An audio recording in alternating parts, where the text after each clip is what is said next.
বাংলাদেশের বিজয়ের ৫৩তম বর্ষ উদযাপন উপলক্ষে নিউ ইয়র্কের রিপাবলিক বিমানবন্দর থেকে প্লেন উড়িয়ে আকাশে বাংলাদেশের মানচিত্র আঁকলেন বাংলাদেশের স্টুডেন্ট পাইলট ফাহিম চৌধুরী। মুহূর্তে ম্যাপটি ছড়িয়ে পড়লে বাংলাদেশ সহ বিশ্বের বিভিন্ন দেশের বাংলাদেশিদের প্রশংসা পান ফাহিম।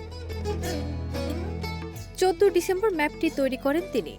আকাশে গোটা ম্যাপটি তৈরি করতে ফাহিমের ২ ঘন্টা ৩৮ মিনিট সময় লেগেছে। সেশনে ১৭২ ব্র্যান্ডের এয়ারক্রাফট দিয়ে ফ্লাইটটি পরিচালনা করেন ফাহিম। এই কাজে তাকে সহযোগিতা করেছেন তার বন্ধু আসাদ আব্দুল্লাহ। এ ব্যাপারে ফাহিম চৌধুরী গণমাধ্যমকে বলেন, বাংলাদেশের স্বাধীনতার ৫৩ বছর পূর্তিতে একটি বিশেষ কাজ করার চিন্তা থেকেই এই ম্যাপটি তৈরি করেছি। ফ্লাইট রাডার ব্যবহার করে মানুষ অনেক ধরনের অদ্ভুত ও সৃজনশীল জিনিস আঁকে, যা দেখে আমি অনুপ্রাণিত হয়েছি।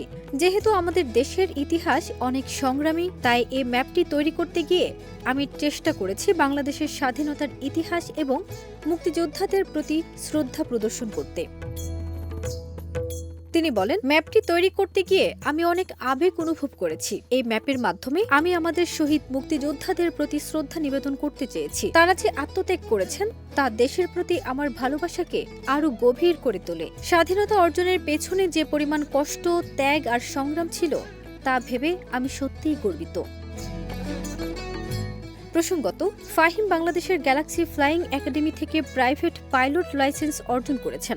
বর্তমানে কমার্শিয়াল পাইলট লাইসেন্সের জন্য মার্কিন যুক্তরাষ্ট্রে প্রশিক্ষণরত আছেন। ফারজানা নিকিতা, দেশ রূপান্তর।